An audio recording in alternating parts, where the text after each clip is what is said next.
lanotsa ndadzoka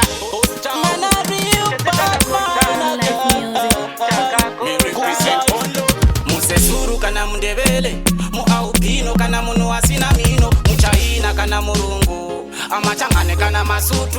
tese takakosha panakakosha kudarika mumwe tese takakosha panakakosha kudarika mumwe mwari vedu vanotida tese panakakosha kudarika mumwe nde anenge anesu tese panakakosha kudarika mumwe ida umwe wakosha unosvitawo kana mwari vanokukomborerawo asina unazvoipawo mangwana anokubatsirawo nekuti mazuva afanane nasi ndiwe mangwana ndini mazuva afanane nasi ndini mangwana ndiwe panakakosha kudarika mumwe tese takakosha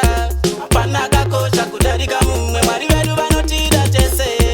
panakakosha kudarika mumwe nde anenge anesu tese panakakosha kudarika mumwe usavenge munhu venga unhu wemunhu ukavenga munhu watovenga mukuru saka usaone munhu sekano pamberi pevanhu chizvita puru kana musikana webasa akakosha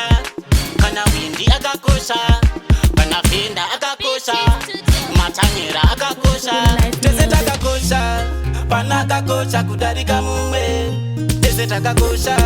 panakakosha kudarika mumwe mwari vedu vanotida tese panakakosha kudarika mumwe nde anenge anesu tese panakakosha kudarika mumwe ida umwe wakosha unosvitawo kana mwari vanokukomborerawo asina unazvoipawo mangwana anokubatsirawo nekuti mazuva afanane nasi ndiwe mangwana ndini mazuva afanane nasi ndini mangwana ndiwe panakakosha kudarika mumwe tese takakosha panakakosha kudarika mumwe mwari vedu vanotida tese panakakosha kudarika mumwe nde anenge anesu tese panakakosha kudarika mumwe usavenge munhu venga unhu wemunhu ukavenga munhu watovenga mukuru saka usaone munhu sekano pamberi pevanhu chizvita puru kana musikana webasa akakosha kana windi akakosha kana fenda akakosha matanyera akakosha tese takakosha panakakosha kudarika mumwe